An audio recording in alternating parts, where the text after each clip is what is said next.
ये रब्बी गुण ने। जिस वेले ये खत्म हो जाण मेरे सतगुर पातशाह कहते ने तौल धर्म दया का पूत संतोख थाप रखिया जनसूत। साध संगत जी कोई भी कारज जिहड़ा आ ना वो दया तो बगैर शुरू ही नहीं हुंदा। धर्म की दुनिया की शुरुआत पहली पौड़ी जिहड़ी है वो दया दे उत्ते शुरू होंदी है, क्योंकि धर्म जन्म ही दया दे विचों लैंदा है।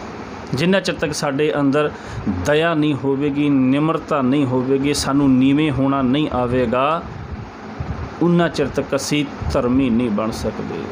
धर्म की दुनिया का पहला जिहड़ा गुण पहला लक्षण है ना वो दया दया जरूर होनी चाहिए है। अज तुसीं देखो घरां दे विच लड़ाई है, समाज दे विच लड़ाई है, पति पत्नी दी नहीं बनती, बच्चों दी पिता नाल नहीं बनती, नौ सस दी नहीं बनती। साडे समाज दे विच तुसीं देखो धर्म के खेत्र विच देखो किस तरह गुरुद्वारियां दे प्रबंधां नूं लैके किस तरह साडे अंदर मतभेद पैदा होए ने। धर्म की दुनिया च तुसीं देखो भी किस तरह हर एक धर्म वाला जिहड़ा है वो अपने धर्म नूं लैके हंकारी होया फिरदा है। पर मेरे बाबे ने बहुत सुंदर उदाहरणा दे के इहदा एक सल्यूशन कढ़िया सी। मैं उस समय की गल करा जिस वेले मेरे सतगुर पातशाह कहते सी कादी कूड़ बोल मल खाए, ब्राह्मण नावे जियां काए, जोगी जुगत ना जाने अंध, तीने उजाड़े का बंद। धर्म की दुनिया के वो तीन मनुख, ये तीन फिरके सन जिन्हां दी आपस दे विच विचारधारा नहीं, ये मैले हो चुके सन। पर वाह कमाल है धन गुरु नानक देव पातशाह जी, भाई गुरदास जी इसे करके तो बचन करते सी जाहर पीर जगत गुर बाबा। ओ हिंदुआं दा बाबा नहीं, ओ मुसलमानां दा बाबा नहीं, ओ ईसाइयां दा बाबा नहीं, ओ जैनियां दा नहीं, ओ बौद्धियां दा नहीं, उन्होंने सीमित ना करो, जगत गुर बाबा बचन कीता, सारे जगत दा बाबा है। इहो जी विचारधारा जिस वेले सिद्धां दी अपनी विचारधारा सी, सिद्धां दा पंथ उस वेले श्रोमणी पंथ सी, सिद्ध अपनी विचारधारा लैके समाज विच तुर रहे सन। पर मेरे बाबे नानक ने उस वेले एक निवेकली विचारधारा उन्हां दे अगे रखी। हुण सिद्ध गुरु नानक देव पातशाह दे नाल आके विचार चर्चा किदां करन। मेरे सतगुरु पातशाह ने कहा हर एक परेशानी, हर एक दुविधा जिहड़ी अज समाज दे विच खड़ी है, अज साडे प्रबंधकां दे विच खड़ी है, अज साडे घरां दे विच खड़ी है, इहदा सल्यूशन की हो सकदा है। मेरे पातशाह ने बड़ा सुंदर फरमान किया, होए इकत्र मिलो मेरे भाई, दुविधा दूर करो लिव लाए। इकत्र हो जाओ, इकत्र होवो, इकट्ठे होवो, अज एक थां दे उत्ते एक सफ़ा बिछा के उहदे उपर बैठो जिथे विचार चर्चा करिए। अज तुसीं धर्म के खेत्र विच देखो जिथे अज टेबल टॉक जिन्हों कहा जाता है, वड्डियां वड्डियां टेबल टॉक हुंदियां ने, देशां दे आपस दे विच जिहड़ियां ने समझौते हुंदे ने, एग्रीमेंट हुंदे ने, जिथे उन्हां दे विवादां नूं सुलझाया जाता। उहदा तरीका की है, होए इकत्र मिलो मेरे भाई, इकत्र होके एक स्थान के उत्ते बैठो। अज लोड़ है सानू इकत्र होण दी। मैं गल करां चाहे मेरी कौम दे विच पंथक मसले जिहड़े वड्डे तो वड्डे मसले खड़े ने, इहदा भी इक्को एक हल है। अज कोई भी फिरका होवे, कोई संप्रदा होवे, कोई टकसाली वीर होवे, कोई मिशनरी होवे, कोई निर्मलियां विचों होवे, कोई नामधारियां दे विचों होवे, कोई नानक सरिया होवे, ਜਾਂ होर बहुत सारिया संप्रदावां ने, किसी संप्रदा दे विचों होवे, अज सानू लोड़ है इक्को थां दे उत्ते इकट्ठे होण दी, इक्को झंडे थल्ले बहण दी, जिथे असीं अपने जिहड़ियां दुविधावां कौम दे विच खड़ियां होईयां अज उहनूं सुलझा सकीए। मेरे पातशाह कहंदे होए इकत्र मिलो मेरे भाई, दुविधा दूर करो लिव लाए, हर नामे के होवो जोड़ी, गुरमुख बैसो सफ़ा बिछाए। ये तरीका है। एक थां दे उत्ते गुरमुख जन अज इकट्ठे होके अपने विचार जिहड़े ने उन्हां नूं सुलझाओ, उहदा सल्यूशन कढिया जावे। कोई मनुख जिहड़ा ना सर्वकला संपूर्ण ते संसार दे विच है नहीं सिवाय परमात्मा तो, पर एक तरीका जरूर है। हर एक बंदे दे अंदर कमियां हुंदियां ने, चंगे गुण भी हुंदे ने, कमियां भी हुंदियां ने, पर यह है जिस वेले तुसी देखो असीं दीवा बालदे आ ना, दीवा दूसरिਆਂ ਨੂੰ प्रकाश चानण दिंदा पर दीवे थले खुद हनेरा हुंदा है। इस तरह करके जदों एक दीवे दे अगे दूसरा दीवा बैठेगा, कुछ ज्ञान मेरे कोल होवेगा, कुछ तुहाडे कोल होवेगा, दीवे दे अगे दीवा बैठेगा ना, तुसी देखो दीवे नाल जदों दीवा रलदा है, दोनां दा जिहड़ा हनेरा है ना, जिहड़ा शैडो थले परछावां बणिया दूर हो जांदा, दोनों ही चानण दे विच पहुंच जांदे ने। ओहदा परछावां दूर करदा, ओहदा परछावां दूर करदा है। ये तरीका है। इस दे नाल अज साडे प्रबंधकां दे विच जिहड़ियां कमियां पेशियां आ रहीआं ने, मैं पहला जिक्र कीता सी, ये कमियां शुरू होण ही ना जेकर पहला रब्बी गुण साडे अंदर होवे दया दा, क्योंकि धर्म की शुरुआत ही दया तो होंदी है। जेकर ये गुण साडे अंदर होवे, मेरे सतगुरु पातशाह ने सिद्धां नाल विचार चर्चा करके जिस वेले सिद्धां ने विचार शुरू कीती सी ना, गुरु नानक देव पातशाह नूं उन्हां ने किन्हां शब्दां नाल संबोधित करना शुरू कीता सी ना, कहंदे सुण बाले, बाला शब्द वरत्या सी उस वेले। ते जिस वेले विचार चर्चा हुई, मेरे सतगुरु पातशाह ने उन्हां दे कीते होए सवालां दे जवाब दिते भी संसार दे उत्ते किस तरह असीं जिहड़ा है इस भव सागर तो पार निकलना है। इन्हां सारियां दे उन्हां सवालां दे जवाब मेरे सतगुरु पातशाह ने दिते ना, सिद्ध सुन के हैरान हो गए। सिद्ध बोले शुभ बचन, धन नानक तेरी वड्डी कमाई।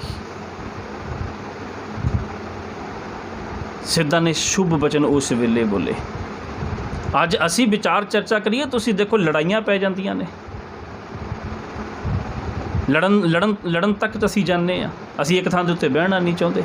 ते बाबे कीती सिद्ध गोश्त, शब्द शांत सिद्धां विच आई।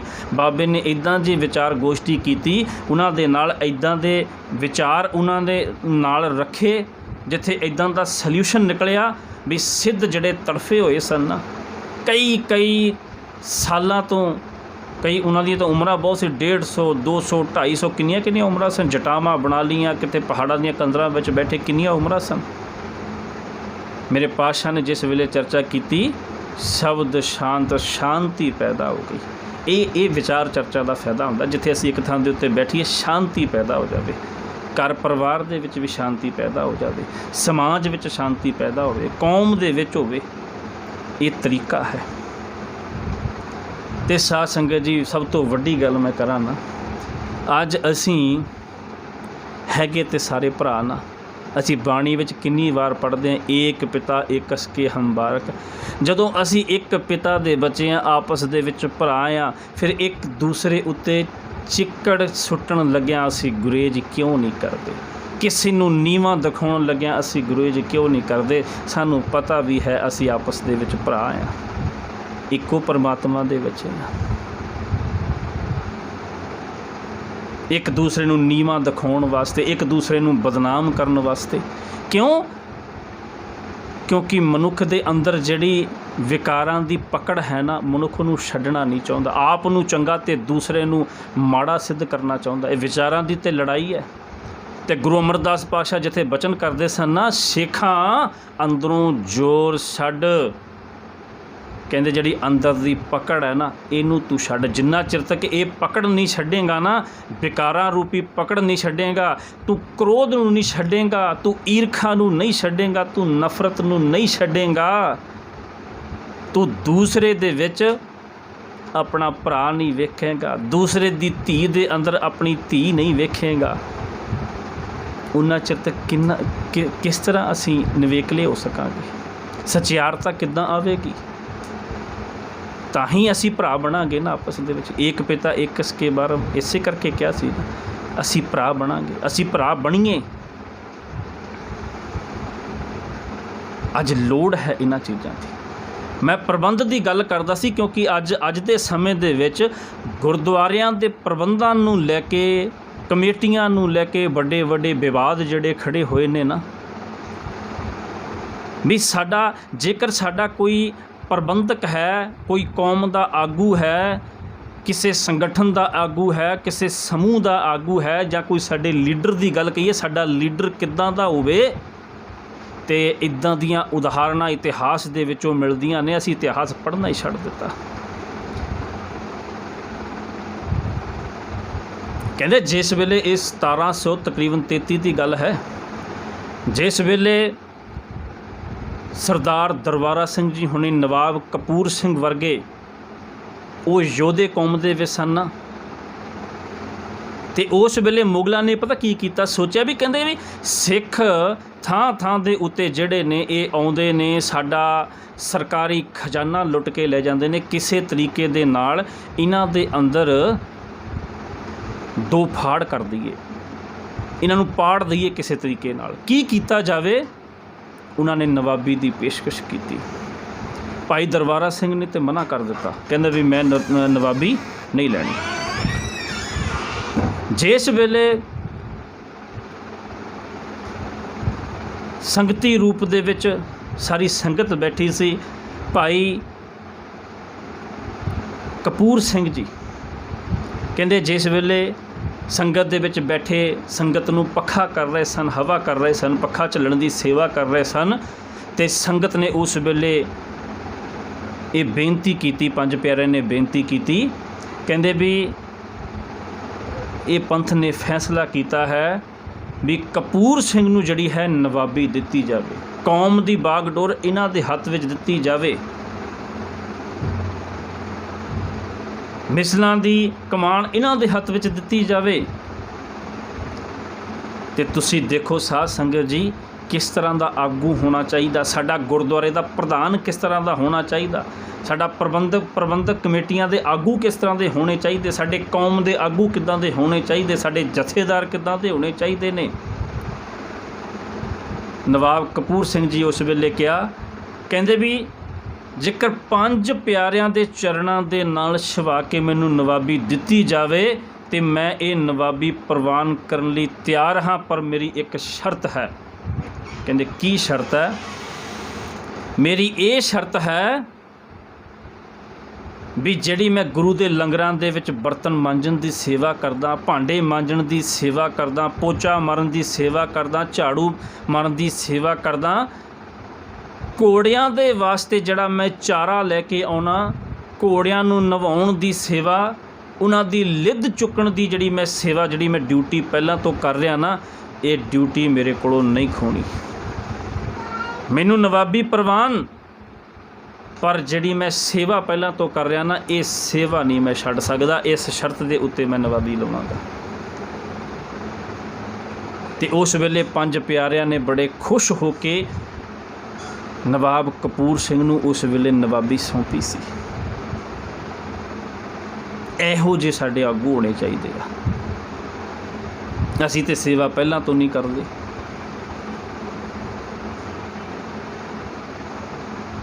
इदां दे सानू इतिहास पढ़ना चाहिए। इतिहास इसे करके रचिया भी सानू अज सेध मिल सके। जेकर असीं इहो जे नवाब कपूर सिंह वर्गे गुण अपने अंदर लैके आईए ना, तो असीं अपना प्रबंध बड़े चंगे ते सुचारू तरीके नाल चला सकते हैं, अपना घर चला सकते हैं। ये मिसालां सिर्फ राजनीति विच नहीं। ते साध संगत जी, नवाब कपूर सिंह जी होरां ने उस वेले की कीता, जिहड़ियां मिसलां सन, इन्हां दे जिहड़े ग्रुप बने हुए सन ना उस वेले, जिसनूं पाड़न की कोशिश की गई, नवाबी की पेशकश की गई, नवाब कपूर सिंह ने बड़े सखाले तरीके दे नाल इन्हां नूं तरतीबवार ग्रुपां दे विच डिवाइड कीता, इन्हां दा पार्टीशन कीता, इस शक्ति नूं थोड़े थोड़े दे विच वंडिया। क्यों? क्योंकि जेकर ये शक्ति नूं एक थां दे उत्ते इकट्ठा किया जांदा, इहदे पिछे लड़ाइयां पैणियां सन भी आगू मैं बनना, जथेदार मैं बनना, मेरे हत्थ विच रिमांड होवे। ਪਰ ਸਾਰੀ ਰਿਮਾਂਡ ਜਿਹੜੀ ਸੀ ਨਵਾਬ ਕਪੂਰ ਸਿੰਘ ਜੀ ਹੁਣਾਂ ਦੇ ਕੋਲ ਸੀ। ਉਹਨਾਂ ਨੇ ਬਾਕੀ ਜਥਿਆਂ ਨੂੰ ਜਿਹੜਾ ਹੈ ਉਹਨਾਂ ਨੂੰ ਵੀ ਅਹੁਦੇ ਦੇ ਕੇ ਵੱਖ-ਵੱਖ ਜਥਿਆਂ ਦੇ ਵਿੱਚ ਵੰਡ ਦਿੱਤਾ। ਇਹ ਤਰੀਕਾ ਸੀ ਉਸ ਸਮੇਂ ਦਾ ਪ੍ਰਬੰਧ ਚਲਾਉਣ ਦਾ ਤਰੀਕਾ ਸੀ। ਪਰ ਅੱਜ ਦੇ ਸਮੇਂ ਦੇ ਵਿੱਚ ਮੈਂ ਤੁਹਾਨੂੰ ਦੱਸਾਂ ਵੀ ਸਾਧ ਸੰਗਤ ਜੀ, ਜੇਕਰ ਅਸੀਂ ਸੇਵਾ ਕਰਨੀ ਹੈ ਨਾ, ਸਾਡੀ ਭਾਵਨਾ ਹੈ ਸੇਵਾ ਕਰਨ ਦੀ, ਸਮਾਜ ਦੀ ਸੇਵਾ ਹੋਵੇ, ਗੁਰਦੁਆਰਿਆਂ ਦੀ ਸੇਵਾ ਹੋਵੇ, ਕਿਸੇ ਤਰ੍ਹਾਂ ਦੀ ਸੇਵਾ ਹੋਵੇ, ਜੇਕਰ ਸੇਵਾ ਕਰਨੀ ਹੈ ਨਾ, ਇਹ ਨਹੀਂ ਹੁੰਦਾ ਇੱਕ ਬੰਦਾ ਗੁਰਦੁਆਰੇ ਦੇ ਵਿੱਚ ਲੰਗਰ ਦੀ ਸੇਵਾ ਕਰ ਰਿਹਾ ਅਤੇ ਉਹਦੇ ਹੱਥੋਂ ਮੈਂ ਬਾਲਟੀ ਖੋਹ ਕੇ ਅਤੇ ਮੈਂ ਕਹਾਂ ਵੀ ਮੈਂ ਸੇਵਾ ਕਰਨੀ ਹੈ। ਝਾੜੂ ਮਾਰ ਰਿਹਾ, ਉਹਦੇ ਕੋਲੋਂ ਖੋਹ ਕੇ ਉਹਨੂੰ ਤੋੜ ਕੇ ਅਤੇ ਕਹਾਂ ਮੈਂ ਸੇਵਾ ਕਰਨੀ ਹੈ।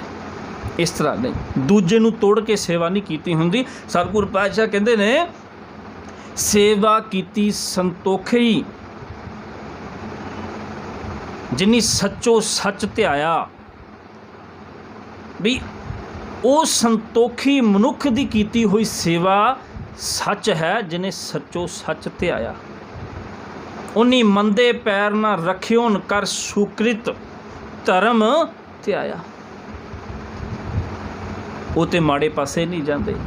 ਉਨੀ ਮੰਦੇ ਪੈਰ ਨਾ ਰੱਖਿਓਨ ਕਰ ਸੁਕ੍ਰਿਤ, ਭਲੇ ਕੰਮ ਕਰਦੇ ਹੋਏ। ਇਹ ਸੇਵਾ ਆ, ਸੇਵਾ ਦੀ ਇਹ ਡੈਫੀਨੇਸ਼ਨ ਦੱਸ ਰਹੇ ਮੇਰੇ ਸਤਿਗੁਰੂ ਪਾਤਸ਼ਾਹ। ਕਰ ਸੁਕ੍ਰਿਤ ਧਰਮ ਧਿਆਇਆ।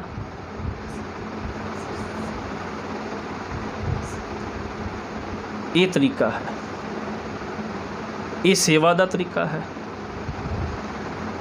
ਇਹ ਤਰੀਕੇ ਦੇ ਨਾਲ ਇਹ ਸਾਨੂੰ ਪਤਾ ਜੀਵਨ ਜਾਂਚ ਸਾਨੂੰ ਮਿਲ ਰਹੀ ਵੀ ਸੇਵਾ ਕਿੱਦਾਂ ਕਰਨੀ ਹੈ।